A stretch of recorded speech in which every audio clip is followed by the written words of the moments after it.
ఈ మధ్య కాలంలో చాలామంది పేట రాధా మనోహర్ దాస్ గారు కానివ్వండి, కరుణాకర్ సుగుణ గారు కానివ్వండి, ఇంకా ఇతరత్ర స్పీకర్స్గా పిలువబడుతున్న వారు ఎవరైతే ఉన్నారో ఎక్కువగా పాయింట్అవుట్ చేస్తున్న క్వశ్చన్ ఇది. ఎక్కువగా I'm speaking from Genesis 19th chapter, ఆదికాండం 19వ అధ్యాయం నుండి నేను కోట్ చేస్తున్నాను. అండ్ లెవిటికస్ చాప్టర్ 18 నుండి కూడా కోట్ చేస్తున్నాను. ఇన్ కేస్ ఎవరైనా హిందూస్ అయ్యుండి లేదా నాన్ క్రిస్టియన్స్ అయ్యుండి ఈ వీడియోని వింటూ ఉంటే, మేము చెబుతుంది అలా ఉందా లేదా మీకు తెలియాలి అంటే ఫ్రీగా మీకు ప్లేస్టోర్లో బైబిల్ యాప్స్ ఉంటాయి. అవి డౌన్లోడ్ చేసుకొని నేను చెబుతున్న రెఫరెన్సెస్లో ఇలా ఉందా లేదా, మేమేమైనా కల్పిస్తున్నామా లేదా ఉన్నది ఉన్నట్టుగా చెబుతున్నామా అని మీరు కూడా ఎగ్జామిన్ చేయవలసిందిగా కోరుతున్నా. అయితే అడిగిన క్వశ్చన్ ఏంటి అంటే, జరిగిన సందర్భాన్ని బట్టి లేవనెత్తుతున్న ప్రశ్న ఏంటి, అక్కడ ఏదైతే ఉందో అది నిజంగా జరిగింది. తండ్రితో చేయకూడని పనిని ఇద్దరు కూతుళ్ళు చేశారు. అది బైబిల్లో ఉన్న వాస్తవం. అయితే దీన్ని చాలామంది ఎలా చెప్తున్నారంటే, బైబిల్లో దేవుడు దాన్ని సమర్థిస్తున్నట్టుగా చెప్తున్నాడు, బైబిల్లో బూతులున్నాయి అన్నట్టుగా దాన్ని మిస్ఇంటర్ప్రిట్ చేస్తూ ఉన్నారు.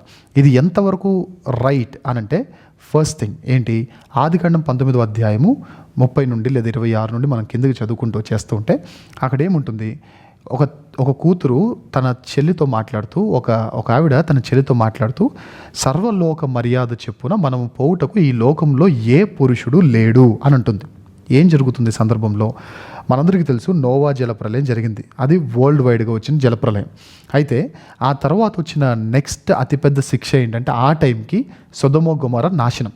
అయితే ఇది జరగగానే వీరికి ఆల్రెడీ నోవా గురించి తెలుసు కాబట్టి ఇది కూడా వరల్డ్ వైడ్ నాశనం అనుకున్నారు. జస్ట్ ట్విన్ సిటీస్ నాశనం కాదు, వరల్డ్ వైడ్ నాశనం అనుకొని ఇక సర్వలోకంలో మనుషులు అన్నవారు ఎవరు లేరు, నేను, నా చెల్లి, నా తండ్రి తప్ప ఇంకెవ్వరు లేరు అని అనుకొని, పిల్లలు కనడానికి మాత్రం పురుషుని ప్రమేయం అవసరం కాబట్టి పిల్లలు పుట్టడానికి మాత్రమే నా తండ్రిని అలా వాడుకోవాలని ఆవిడ అనుకున్నది వాళ్ళ చెల్లికి కూడా చెప్పింది. ఇందులో ఎక్కడ కాముకత్వం లేదు, కామాతురత లేదు, సెక్షువల్ ఫీలింగ్స్ తన తండ్రి మీద ఏమీ లేవు. This is the point to be noted. ఇది ఫస్ట్ థింగ్. సెకండ్ థింగ్ ఏంటంటే, పోనీ లోతు ఏమైనా తెలిసి చేశాడా, అతనికి మద్యం తాగించారు, అతనికి బాగా మత్తులో ఉండేలా చేశారు.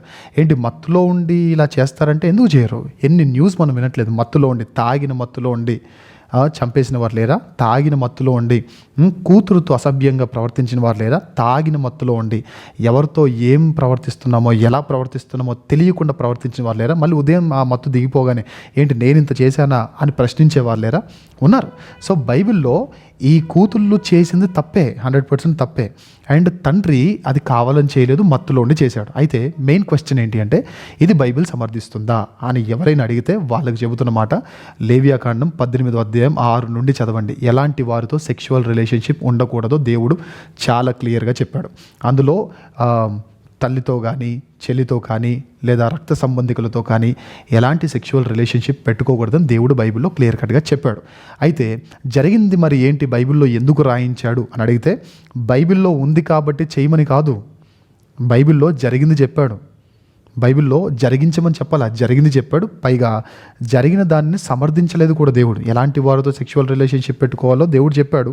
అండ్ ఇన్ కేస్ ఎవరైనా అడిగి దీన్ని మీరే సమర్థిస్తారా అని, ఒక సేవకునిగా మీరు సమర్థిస్తారా అంటే, నేను సమర్థించను, పోనీ నా గురించి పక్కకు పెట్టండి, బైబిల్ దీన్ని సమర్థిస్తుంది అంటే బైబిల్ కూడా దాన్ని సమర్థించట్లేదు.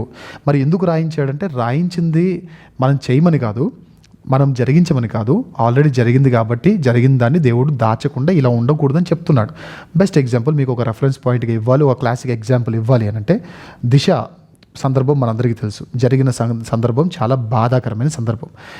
దీని గురించి ఆల్మోస్ట్ ఆల్ ఇండియాలో ఉన్న అన్ని news media, main stream news medias అన్నీ దీన్ని కవర్ చేశాయి. కవర్ చేసినంత మాత్రాన ఆ న్యూస్ మీడియాస్ అన్ని బూతు ఛానల్స్ అందామా?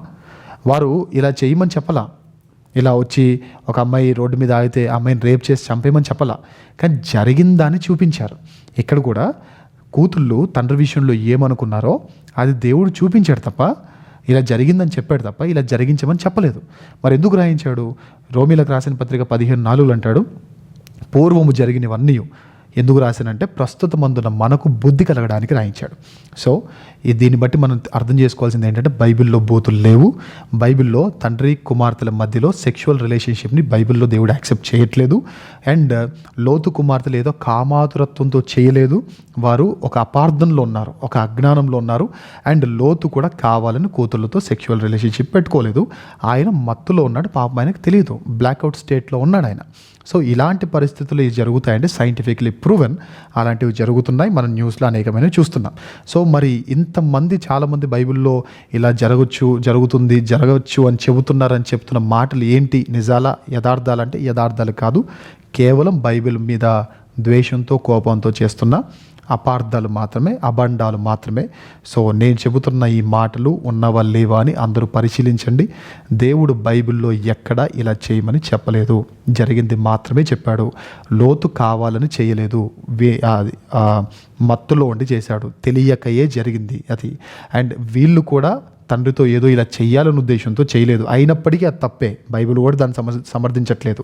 అయినప్పటికీ దాన్ని తప్పే అని బైబిల్ సెలవిస్తుంది. సో ఎవరైతే దీని గురించి మాట్లాడుతున్నారో కేవలం కోపంతో, కేవలం ద్వేషంతో, కేవలం బురద జల్లాలనే ప్రయత్నంతోనే తప్ప ఇది బైబిల్ యాక్సెప్ట్ చేయట్లేదు, ఇది బైబిల్ ఎంకరేజ్ చేయట్లేదు. దీని గురించి వారు చెప్పినట్లుగా బైబిల్లో లేదు. ఇది కేవలం అపార్థమే తప్ప బైబిల్లో ఉన్న యథార్థం కాదు. దీన్ని మీరందరూ నోట్ చేసుకోవలసిందిగా కోరుతున్నాను.